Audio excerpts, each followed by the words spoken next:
ከቁጥር 1 እስከ 3 እንዲህም ሆነ ከዚህ በኋላ የሞዓብና የአሞን ልጆች ከእነርሱ ጋር ሞዓናውያንን ኢዮሳፍጥን ሊወጉ መጡ።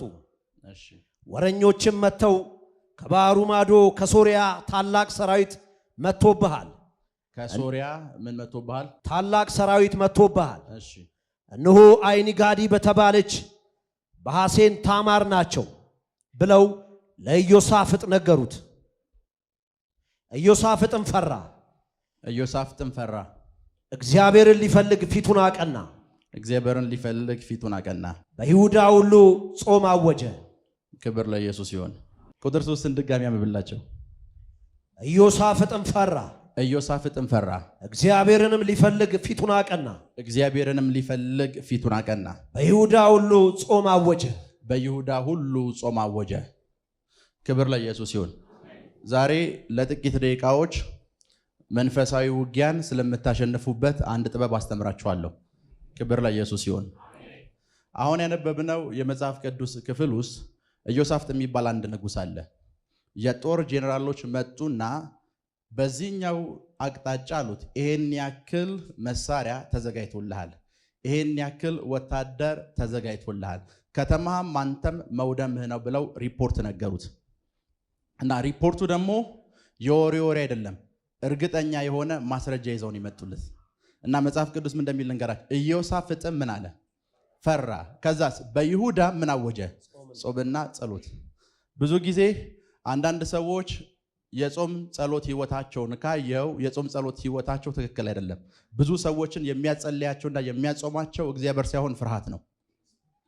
ሰዎች ልክ መፍራት ሲጀምሩ ፕሬየር ማወጅ ይጀምራሉ። ልክ መፍራት ሲጀምሩ ለአንድ ሳምንት ምሽግ ይገባል ይሏቸዋል። እና ፍርሃት ስለሆነ የሚያጸልያቸው የጸሎታቸው መልስ አይገናኙም። ቢኮዝ የትኛውም ነገር ውስጥ ፍርሃት ካለበት እግዚአብሔር ምላሽ አይሰጣችሁም። ለዛ ነው የፍርሃትን መንፈስ ምን አላለም። እግዚአብሔር ያልሰጣችሁን ነገር ይዛችሁ የያዛችሁት ነገር ደግሞ መንፈሳዊ ያደረጋችሁ ከመሰላችሁ ሞኞች ናችሁ። ፍርሃቱ የለቀቃችሁ ሰዓት ጾምም ጸሎትም ይቀራል። ልከኛ አይደል? ፍርሃቱ የለቀቃችሁ ሰዓት ምን ጾምም ጸሎትም ይቀራል። እግዚአብሔር መንፈሳዊ እንድትሆኑለት ሲፈልግ ፍርሃቱን ዝም ይሏል። ቢኮዝ አንዳንዶቻችሁ መንፈሳዊ የምትሆኑት በእንደዚህ አይነት መንገድ ነው። ሰዎች የሐኪም ሪፖርት የሰሙ ሰዓት አንድ ሳምንት ሙሉ ፋስቲንግ ይገባሉ። ሰዎች የኤምባሲ ቀጠሮ ያላቸው ሰዓት ለ2 ሳምንት ፋስቲንግ ላይ ናቸው። ቢኮዝ ምን አለባቸው? ፍርሃት። ኢዮሳፍጥም ከባድ ፍርሃት ያዘው። ከባድ ፍርሃት ስለያዘው ምን አወጀ? ጾምና ጸሎት። የፍርሃቱ ምክንያት አንድ ነው። ብዙ ምን ተዘጋጅቶለታል? መሳሪያ፣ ብዙ ወታደር፣ የሚከበው ወታደር እና እርግጠኛ የሆነ ማስረጃ ነው የነገሩት። ሰውየው ከሜዳ ተነስቶ ያለ የሚፈራው ንጉስ ነው፣ ግን ፈራ። ቢኮዝ ያስፈራው የከበበው ወታደርና ሰራዊት ከሱ አቅም በላይ ነው። እና ወዲያውኑ በይሁዳ ምድር አንድ ነገር አወጀ። ጾም ጸሎት አወጀ። ሁሉም መጾም፣ ሁሉም መጸለይ ጀመረ። ክብር ለኢየሱስ ይሁን። እያንዳንዱ ሰው መጾም ጀመረ። እያንዳንዱ ሰው መጸለይ ጀመረ። ጾሙ ጸሎቱም ቀጠለና ምዕራፍ ቁጥር 14 ላይ አንድ ነገር ተፈጠረ። ቁጥር 14 እናመብላቸው። የእግዚአብሔር መንፈስ ከአሳፍ ወገን በነበረው በሌዊ በማትያ ልጅ በኢያኤል ልጅ በናባስ ልጅ በዘካርያስ ልጅ በኢዝኤል ልጅ በጉባኤው መካከል መጣ። በጉባኤው መካከል የእግዚአብሔር መንፈስ መጣ። እሺ፣ እንዲህ አለ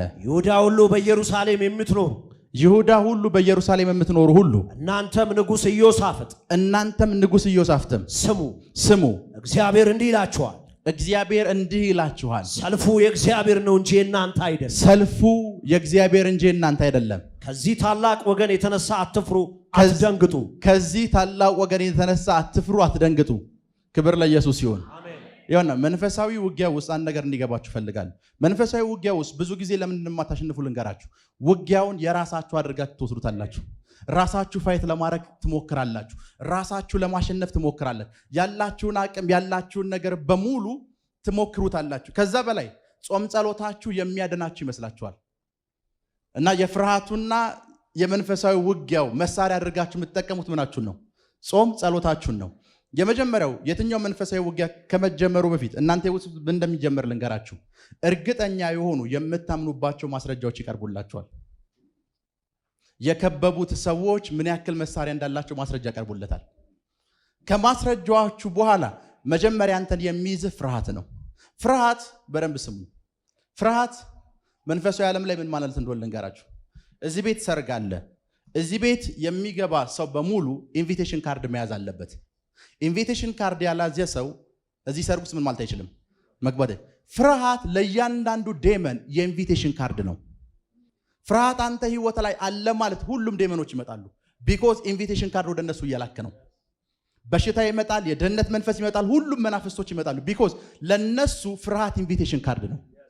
የመጀመሪያው አጋንንቶች ያንተን ህይወት ፕሮሰስ ከማድረጋቸው ወይም ከመያዛቸውና ከመዋጋቸው በፊት መጀመሪያ አንተ ልብ ውስጥ ፍርሃት መፈጠር አለበት። ፍርሃት ነው ሲግናል የሚልከው።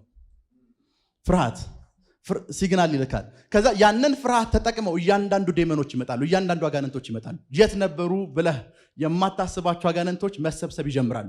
ቢኮዝ አንድ ጊዜ ኢንቪቴሽን ካርድ ለኔ ከሰጠኸኝ በኋላ ሰርጉ ላይ አትመጣም ማለት አትችልም። ኦልሬዲ ኢንቪቴሽን ካርድ ሰጠኸኛል። ካርዱን እስከሰጠህ ድረስ እመጣለሁ። ፍርሃት አንተ ህይወት ውስጥ እስካለ ድረስ አጋንንቶችን ወደ እኔ ህይወት አትቀርቡ ማለት አትችልም። ጾም ጸሎትህ እንኳን ሊያደን አይችልም። ቢኮዝ ፍርሃት አለ። ሄሎ ፍርሃት አለ። ፍርሃት እስካለ ድረስ ኖ እነዚህን አጋንንቶችን ያልጠራኋቸው ፍረስና ውደቅ ብየው ነበር ማለት አትችልም። ቢኮዝ ፍርሃት አለ። ፍርሃት እስካለ ድረስ ይመጣሉ።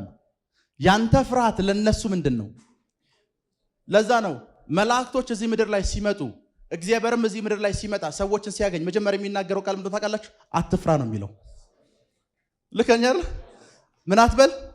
አትፍራ፣ አትፍራ። ኢየሱስም ልክ በታንኳ ላይ በሚንቀሳቀስበት ጊዜ እመን እንጂ ምን አትበል ያላቸው፣ አትፍራ። ቢኮዝ ፍርሃት ምን እንደሚያደርግ ልንገራችሁ። ለኔ ኢንቪቴሽን ካርድ ሰጣችሁኛል ማለት ኢንቪቴሽን ካርድ ያልሰጣችኋቸው ሰዎች እንዳይመጡ ከልክላችኋል ማለት ነው። የፈቀዳችሁላቸው ምን ያሉት ብቻ ናቸው። ፍርሃት እናንተ ህይወት ላይ አለ ማለት የእግዚአብሔር መላእክት ወደ እናንተ ህይወት እንዳይመጡ እናንተ ኢንቪቴሽን ካርድ ለሰይጣን ነው እየሰጣችሁ ያላችሁት። ሶ ኤንጅሎች እናንተ ህይወት ላይ መምጣት አይችሉም። ሶ መጀመሪያ እናንተ ህይወት ላይ ሲመጡ የሚነግሩ ነገር አንድ ነው፣ አትፍራ። ሶ የትኛውም መንፈሳዊ ውጊያ የሚጀምረው መጀመሪያ ከፍርሃት ነው። ዶክተሮችህ ትክክለኛ የሆነ ማስረጃ ሲነግሩ አንተ ህይወት ውስጥ መጀመሪያ የሚገባው ነገር ፍርሃት ነው።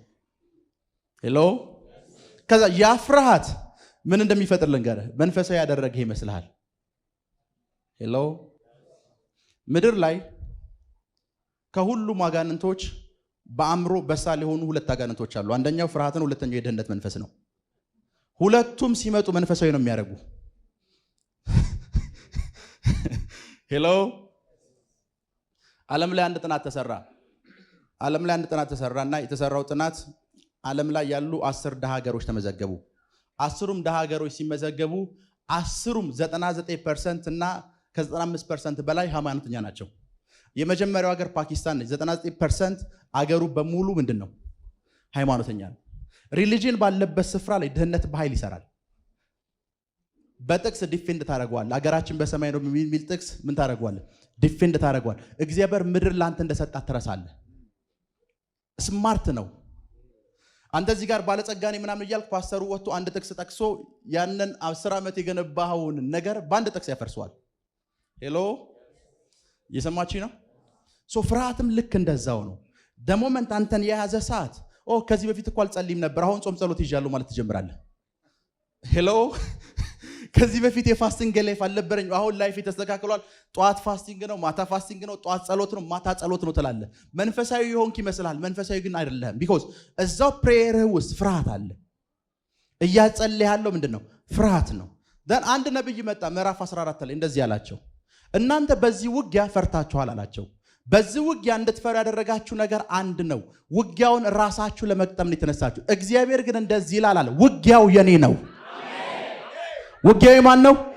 የኔ ነው። መንፈሳዊ ውጊያ ውስጥ አንድ መረዳት ያለባችሁ ነገር ጦርነቶችን እናንተ ለመቅጠም ከተነሳችሁ የትኛውም ከሴት የተወለደ ሰው ሰይጣንን አሸንፎት አያውቅም። ውጊያውን ለእግዚአብሔር ነው መስጠት ያለብህ። አይ ለዛ ኢዮሳፍጥ አለው የይሁዳም ሰዎች ጾም ጸሎታችሁን አቁሙ አለው። ይሄ ጦርነት ፌስ የሚያደርገው እኔን ነው። ይሄ ጦርነት የኔ ነው አላቸው።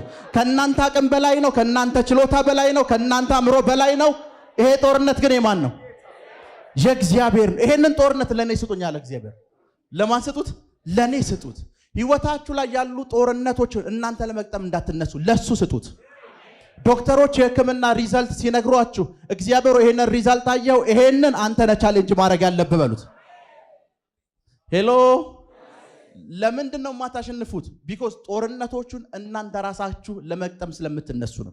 እግዚአብሔር ደግሞ እንደዚህ ነው የሚላችሁ፣ ጦርነቱን ለማን ስጡኝ? ለኔ ስጡኝ። ለዛ ነው ጌታ ኢየሱስም እንዳለ ልንገራችሁ፣ መጽሐፍ ቅዱስ ምን እንደሚል ልንገራችሁ፣ የሚያስጨንቃችሁን በሙሉ በማን ላይ ጣሉት? አይ ኤቪደንስ ማስረጃ ያላችሁ የሚያስጨንቋችሁ ጦርነት በላያችሁ ላይ ሊከፍቱ ያሉ ችግሮችን በሙሉ እናንተ ለመቅጠም እንዳትነሱ ለሱ ስጡት። ለማን? ለሱ ስጡት። እናንተ ፌስ ለማድረግ እንዳትነሱ። ይሄ ጦርነት ያንተ ነው በሉት።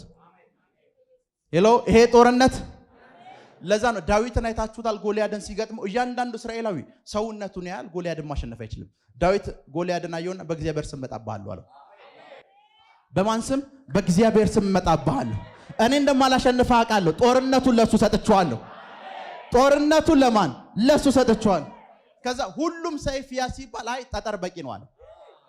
ጠጠር ምንድነው? በቂ ነው። ጠጠር ምንድነው? በቂ ነው። ቢኮዝ ጦርነቱን ለማን ሰጥቶታል? ለእግዚአብሔር ሰጥቶታል። መጽሐፍ ቅዱስ እንደሚል ልንገራችሁ፣ ዳዊትም 5 ጠጠሮችን ያዘ። 5 ጠጠሮችን በአንደኛው ጠጠር ወርውሮ ጣለው።